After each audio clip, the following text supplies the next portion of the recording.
안녕하세요. 청소년 인성 코칭 마음 기움 함께하고 있는 황민정 코치입니다. 오늘 저와 함께 하실 안미성 코치님 모셨는데요. 직접 소개 한번 부탁드리겠습니다. 네, 안녕하십니까. 저는 학습 코칭 21년차이고요. 한국코치협회 KPC 인증 코치로 활동하고 있고 현재 마음 기움 코치로 활동하고 있는 안미성 코치라고 합니다. 네, 반갑습니다. 코치님. 오늘 저랑 함께 하게 되실 텐데요. 저희가 이제 이걸 준비하다 보니까 학부모님들이 굉장히 좀 고민거리들이 많으시고 그거에 대한 답변으로 좀 해소하고 싶은 것들이 있으시더라고요. 코치님 자녀분 있으신가요? 네, 자녀 둘 있습니다. 있으시군요. 네. 그럼 네. 훨씬 더 공감대 형성을 많이 하실 수 있으실 것 같아요. 제가 첫 번째 질문 먼저 드릴게요. 우리 아이들이 좀 성장하다 보면 자기 확신이나 이런 것들, 학습에서 좀 치이는 부분들, 이런 것들을 옆에서 보는 학부모 입장에서는 힘들어하는 부분들이 참 많으시잖아요. 그런 부분들을 마음 키우면서 또 어떻게 다가가고 있는지 그 부분 좀 말씀해 주시면 좋을 것 같아요. 자기 확신과 자기 신뢰는 자기를 믿는 믿음에서 나오거든요. 그런데 보통 이제 마음이 근력이 약한 아이들 같은 경우에는 상대와의 관계에서도 부정적으로 반응하고 자신이 하는 일에 대해서도 굉장히 부정적으로 반응을 하고 소통을 하기 마련이기 때문에 마음 기움 코칭을 통해서 아이들이 할 수 있다라는 자신감 또 스스로가 해낼 수 있다는 성취력을 스스로 경험하면서 이 학습을 하기 때문에 결국에는 마음 키움이 학습과 연결이 되어서 자기 자신의 어떤 신뢰와 확신을 갖게 된다고 생각이 듭니다. 네. 아마 학부모님들이 귀가 쫑긋하셨을 것 같아요. 이 학습이 정말 제대로 되기 위해서 그 밑단을 건드려줘야지 되는 부분을 조금 더 구체적으로 말씀해 주시면 좋을 것 같아요. 제가 알기로 마음 키움은 감정부터, 감정 돌봄부터 시작하는 걸로 알고 있는데 그 감정을 어떤 식으로 진행하고 있는지 그 다음에 단계별로 조금 연결해서 설명해 주시면 보시는 학부모님들께서 굉장히 이해도가 높아지실 것 같아요. 일단 대부분 모든 것이 감정에서 시작합니다. 우리가 예를 들어서 짜증이 난다라는 감정에서 시작이 되는데 여기서 끝나는 게 아니라 이 짜증이 난다라는 것이 몸의 감각으로 연결이 돼서 보통 이제 심장이 떨리고 배도 아프고 머리도 아프고 이렇게 감각으로 연결이 되거든요. 근데 시작은 다 감정에서 시작이 됩니다. 그런데 이 감정을 실질적으로는 이제 해소할 수 없고 또 내 감정을 정확하게 알 수 없기 때문에 표현을 잘 하지 못합니다.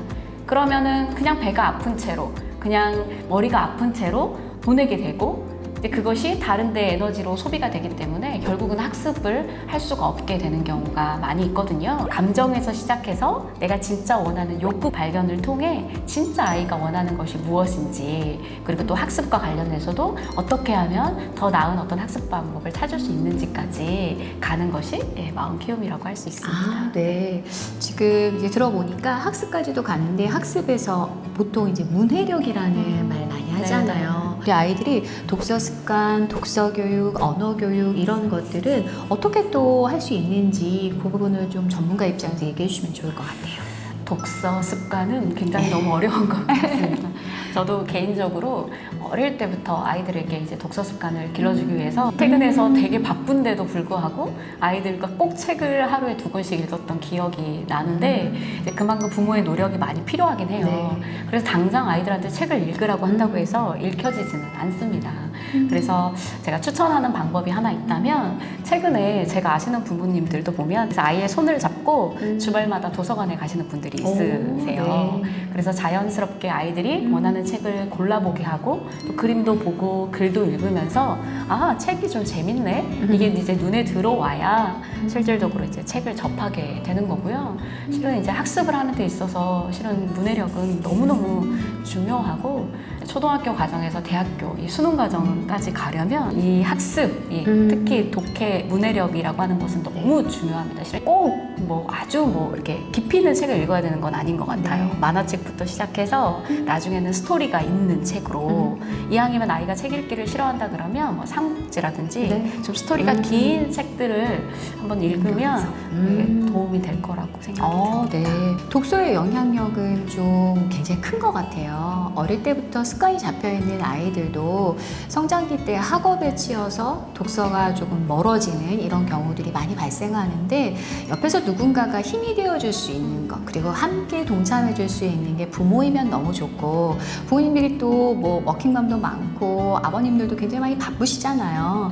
그러니까 이 마음 키움을 담당하고 있는 전문 코치님들이 마음 키움을 통해서 아이와 함께 공감하면서 아이가 방법을 스스로 찾을 수 있게끔 해주는 그런 역할도 같이 해주신다는 거죠. 네네. 제가 또 이제 궁금한 게 생겼어요. 학부모님들 보면 뭐 국어학원, 영어학원, 수학학원 굉장히 많은 학원을 보냈는데 인성 코칭에도 돈 써야 되나요? 제 마음 같아서는 쓰셔야죠 라고 하고 싶으나 코치님께서는 그 부분 또 어떻게 생각하시는지 듣고 싶습니다. 굉장히 동감해요. 그럼에도 불구하고 우리 아까 제가 이 마음 코칭이 실은 감정에서 시작하지만 마지막에 학습으로 연결이 된다고 했잖아요.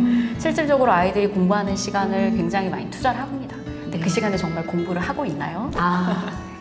네, 그런 질문을 좀 드리고 싶고, 아이들 안에 있는 관계에 대한 어려움, 또 공부에 대한 스트레스, 네. 부모님과의 어떤 갈등, 이런 것들이 실질적으로 내가 공부를 하고 있지만 공부에 집중을 하지 못하는 경우가 굉장히 많이 네. 있고, 내가 들인 시간만큼 효율적으로 그 결과물이 나지 않는 경우도 굉장히 많고요. 또한 스트레스로 인하여서 엄마는 공부를 계속 하라고 하지만 아이는 어떤 해소가 필요하기 때문에 게임이나 뭐 유튜브나 이런 것들에 굉장히 집중하는 경우가 많아요. 그런데 이제 저희가 하는 것은 마음 키움을 통해서 결국 아이들의 어떤 감정을 다스리고 자신을 객관적으로 보고 자신의 존재를 명확하게 파악하면 가지고 있던 어떤 문제들이 해소가 되는 경우가 많아요. 결국은 아이들은 제일 중요한 게 학습이라고 자기들도 알고 있거든요. 공부에 관심 없는 아이 한 명도 없습니다. 맞아요. 다만 내가 할 수 없다고 생각이 들고 또 그거에 대한 스트레스 이런 것들로 인하여서 다른 것에 집중을 하는 거죠. 지금은 정말 될까? 이런 고민들 하시겠지만 아이들의 마음이 잡히면 아이들은 학습을 하게 되고 실은 저희 마음 키움의 가장 큰 목적이기도 합니다. 학습하고 관련 없지 않아요. 네, 맞아요. 학습은 장기전이죠. 그런데 그 안에서 굉장히 돌부리가 많이 있죠. 그거를 잘 넘어가는 아이들은 마음의 어떤 강인함 이런 것들이 마음에서 우러나는 거예요. 즉 감정이 올곧이 잘 성장한 아이들은 힘듦이 왔을 때 내 마음의 근력이 좀 탄탄해지면 그걸 딛고 일어날 수 있다라고 말씀하시는 것 같아요. 그래서 이 마음 키움이라는 것 자체가 단순히 감정을 건드리는 것이 아니라 감정 속에 있는 욕구를 파악해주고 그 욕구를 통해서 내가 원하는 게 무엇인지 나는 누구인지 알아가는 것, 그래서 정말 실행력 있는 정말 셀프 코치 리더로 성장할 수 있는 그런 프로그램으로 알고 계시면 더 좋을 것 같습니다.